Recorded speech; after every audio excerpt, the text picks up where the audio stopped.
Tevrat'ı yazabilirim, Tevrat'ı yazabilirim, İncil'i dizebilirim. Ya Hak. Kur'an'ı sezebilirim, madem ki ben bir insanım. Ya Hak. Kur'an'ı sezebilirim, madem ki ben bir insanım. Ya Hak.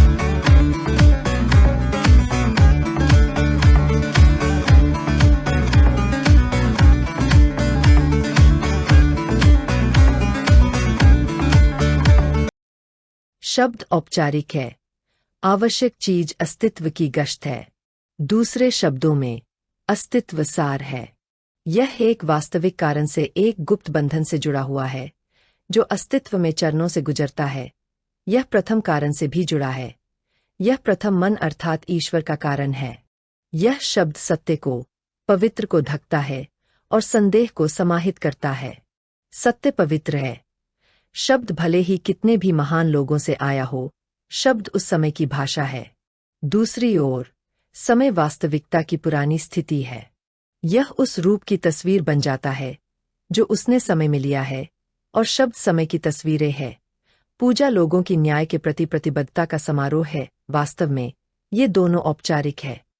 शब्द वे हैं जो छवियां बनाते हैं। चित्र पुराने हो जाते हैं, शब्द पुराने हो जाते हैं। वे उस व्यक्ति के साथ बदल जाते हैं जो अपना अंतर्वियर बदलता है। उपासना बाह्य अर्थात औपचारिक होती है और आस्था आंतरिक होती है। यही मौलिक एवं आवश्यक है। दूसरे शब्दों में यही कारण है कि उपासना व्यवहार के माध्यम से इसी कामना एवं कृतज्ञता की अभिव्यक्ति है। कारणों का उद्देश्य केवल अल्लाह, जीवन और सृष्टि का स्वामी है। मानवता के रूप में मनुष्य कारणों के उद्देश्य को नहीं जान सकता, लेकिन वह परिणाम देख और समझ सकता है।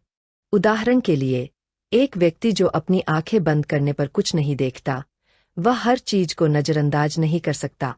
जिस क्षण वह कहता है, मुझे अभी कुछ भी दिखाई नहीं दे रहा है, यह तथ्य सामने नहीं आता कि सब कुछ गायब हो जाता है। अस्तित्व के आयाम औपचारिक है। मुख्य बात अस्तित्व की गश्त है। दूसरे शब्दों में अस्तित्व सार है। यह एक वास्तविक कारण के साथ एक गुप्त बंधन से जुड़ा हुआ है जो अस्तित्व में चरणों से गुजरता है।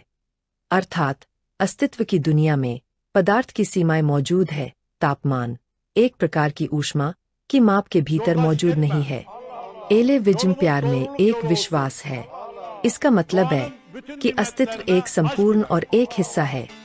यह समझने की जिम्मेदारी और सम्मान रखना, क्योंकि यह जीवन के सामान्य निर्माण का एक हिस्सा है। यह अन्य जीवन भाई बहनों को प्यार करने से शुरू होता है। सब कुछ जीवन और मौजूदा लोगों के लिए है। आपको अपना हिस्सा मिलता है और आप इसके लायक है। यदि आप नहीं है, तो आपको सबसे पहले यह जानना होगा कि आप क्या चाहते हैं और आप किसके लिए काम कर रहे हैं। अपनी पसंद और समझ के साथ जीना एक डिजाइन और एक परियोजना है। यह आपके प्रोजेक्ट में है। जीवन आपका है। इसे पूरी तरह प्यार से जिए। अपने जीवन, लोगों और अपने जीवन साथी को प्यार से प्यार करे ताकि जीवन आपको प्यार दे। ये मनुष्य के वास्तविक रूप और वास्तविक स्वरूप के भीतर दिव्य छवियां हैं। अपने अलावा किसी का कोई करीबी नहीं होता। कोई किसी को जगा नहीं सकता। सब अपने अपने प्रयास और पुरुषार्थ से जागेंगे। इस कारण से एलेविज्म में एक व्यक्ति को केवल खुद को सौंपा जाता है। वस्तुतः व्यक्ति का मार्गदर्शक उसका अपना स्वतंत्र मन ही होता है। अन्य गुरु आग की चिंगारी है जो उसे जगाती है। इससे मुक्त आँख और मन जागते हैं और सत्य को उसकी नग्नता में समझते हैं। मन को पूर्वाग्रह, रूढ़िवाद और वर्जित ज्ञान से मुक्त होना चाहिए और स्वतंत्र मन को अपनी व्याख्या के साथ जन्म लेना चाहिए। एलेविज्म में यह दूसरा जन्म है।